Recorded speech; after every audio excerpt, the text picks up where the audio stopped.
Il ne faut pas vous y tromper, bien-aimés frères et sœurs en Christ. Nous ne sommes pas des machines. Et pour administrer l'univers, Dieu ne va pas nous mettre en place comme une pièce de mécanisme. Il y a des gens qui croient atteindre le summum de l'humanité en déclarant qu'ils ne sont après tout qu'une roue dans l'engrenage.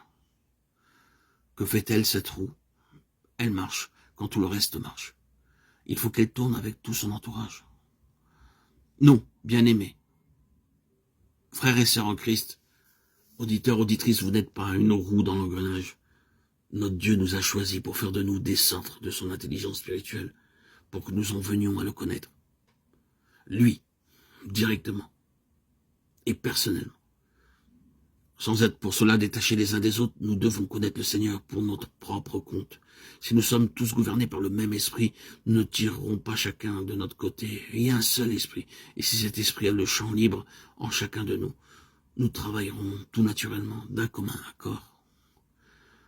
Ce que Dieu attend de ses enfants, c'est que chacun d'eux devienne un foyer d'intelligence spirituelle, un lieu où il puisse partager avec eux sa propre connaissance des choses. Quand il aura obtenu cela de nous individuellement, puisqu'il y a un seul esprit, ce sera peu de choses pour lui de nous unir pour la tâche à accomplir, de façon à ce que nous ayons un même esprit, une même âme, une même pensée. Alors, mais alors seulement, il y aura à sa disposition l'instrument dont il a besoin pour gouverner le monde dans son règne à venir. Instrument intelligent qui a appris sur le chemin ardu de l'expérience à lire comme dans un livre ouvert, dans le cœur de son Seigneur. Pour en arriver là, il y a un sens spirituel, une faculté de perception, de compréhension qui est indispensable. L'homme naturel ne connaît rien à ces choses, l'esprit seul peut les discerner. Or, cette faculté que nous appelons l'intelligence spirituelle, la connaissance spirituelle, ce sens intérieur qui est une telle bénédiction une fois acquis, doivent être développés. Et c'est ce développement qui donnera à notre connaissance personnelle de Christ un caractère d'intimité qu'elle n'aurait pas autrement. Chaque expérience sur ce chemin nous plonge dans un abîme nouveau qui est chaque fois un peu plus profond et qui nous oblige chaque fois au même aveu d'impuissance. N'ayant pas en nous-mêmes les ressources qui sont nécessaires pour triompher de la situation, nous apprenons dans la détresse que Christ a justement ce qui nous manque. Nous le prenons de sa main. Et c'est ainsi que chaque extrémité est pour nous une occasion de croissance, de par la nécessité où nous sommes de recevoir de Christ quelque chose de plus. Cette discipline, ce divin exercice peut produire deux choses, la croissance ou l'endurcissement. Les 40 ans dans le désert furent pour Israël 40 années d'exercice spirituel.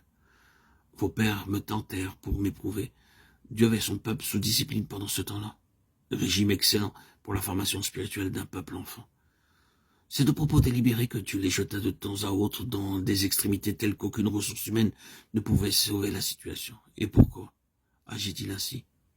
Parce que alors tout devait venir de lui, et que c'était chaque fois pour eux une occasion nouvelle de découvrir le Seigneur. En tranchant ainsi lui-même des situations que les hommes étaient incapables de résoudre, Dieu se faisait une place d'autant plus grande dans la vie de son peuple. Pour eux, malheureusement, tout ce qui était conçu pour leur développement ne fit que les endurcir. Leur attitude envers Dieu pouvait se résumer comme suit. Ces difficultés prouvent que tu es cruel, dur, tu prétends que c'est une pensée d'amour qui t'inspire, mais ce qui nous arrive établit clairement qu'il n'en est rien et que c'est le contraire qui est vrai. Ainsi, leur cœur s'endurcit alors que cette discipline salutaire n'avait d'autre but que de les mettre à l'épreuve. Il en est de même pour nous. Il faut faire preuve de capacité si l'on veut prétendre à de l'avancement. Or, nous pouvons réagir de deux façons quand Dieu nous fait passer par le creuset. Nous pouvons lui en faire grief, laisser nos cœurs s'aigrir, s'endurcir, et exhaler leur amertume en traitant de cruelle la manière dont il nous traite. Ou bien nous pouvons au contraire, grâce à cette discipline féconde, voir se développer notre capacité spirituelle et s'ouvrir devant nous de plus vastes horizons. Ce n'est que par l'étroit défilé de l'épreuve qu'on trouve le large.